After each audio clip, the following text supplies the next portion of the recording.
Ассаламу алейкум баршаңызға, каналыма қош келдіңіз. Бүгін осындай испанский чизкейк рецептімен бөлісетін боламын. Өте дәмді чизкейк, осындай күйіп піскен түрімен ерекшеленеді. Жалпы чизкейк Сан-Себастьян атымен де танымал, ерекше дәмді, тойымды. Сіздерге бір рет болсын жасап көруге кеңес беремін, ұнайтынына сенімдімін. Чизкейктің беті осылай өзі күйіп пісу керек, ал ортасы ылғалды болады. Видеоны қарамас бұрын каналымды қолдап, тіркеле кетіңіз, қоңырауша белгісін басып қойыңыз. Таза ыдысқа сүзбелі ірімшікті, яғни творожный сырды саламыз, оның үстінен қантты саламыз.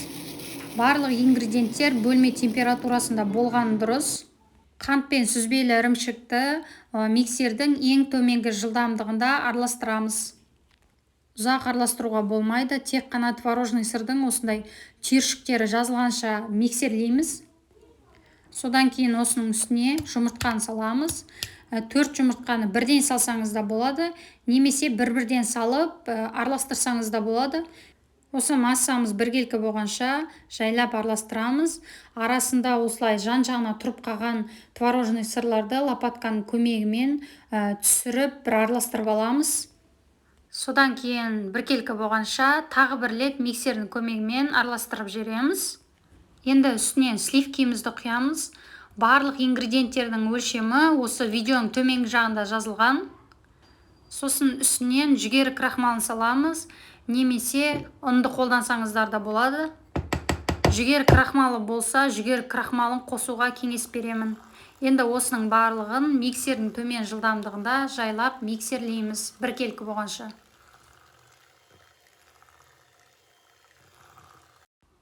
Миксерлеп болдық. Міне осындай қою да емес, сұйық та емес, сәл өз формасын ұстаған күйінде болады.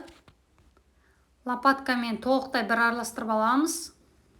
Пешімізді алдын ала қыздырып қоямыз. Формамызды осылай алдын ала дайындап қоямыз.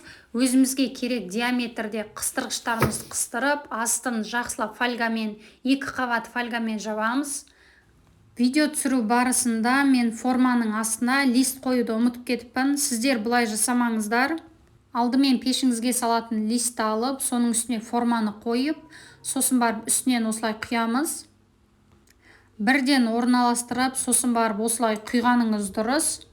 Себебі формамызға чизкейкті құйғаннан кейін оны жылжыту мүмкін емес, ағып кетеді.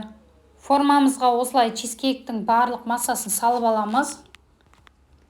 Бетін осылай лопатканың көмегімен дұрыстап жіберсеңіз болады, немесе листті 1-2 рет сілкіп жіберсеңіз де болады. Осыдан кейін бірден қызып тұрған пешке саламыз. Міне менің чизкейкім 30 минуттан кейін осындай болып күшті болып көтерілді.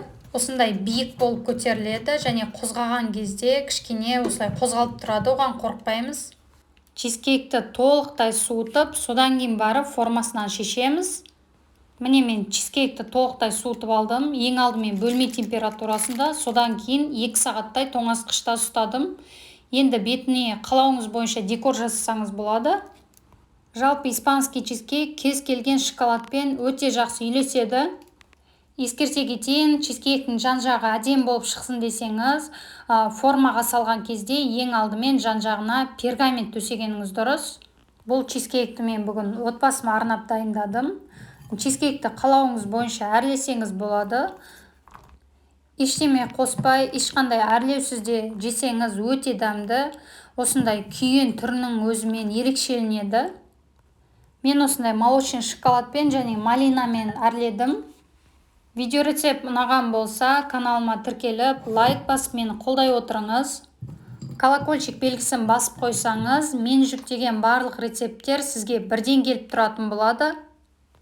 Осы менің YouTube каналымдағы барлық рецепттер тексерілген, сенімді, сатып алынған, кейбіреулері менің күнделікті тапсырысқа жасайтын рецепттерім. Яғни айтайын дегенім, каналыма бір жасағаннан шығатын рецепттерді ғана жүктеймін. Сондықтан міндетті түрде жасап көріңіз, отбасыңызды қуантыңыз. Келесі видеода қандай рецепт көргіңіз келетінін комментарий бөліміне жазып қалдырсаңыз болады.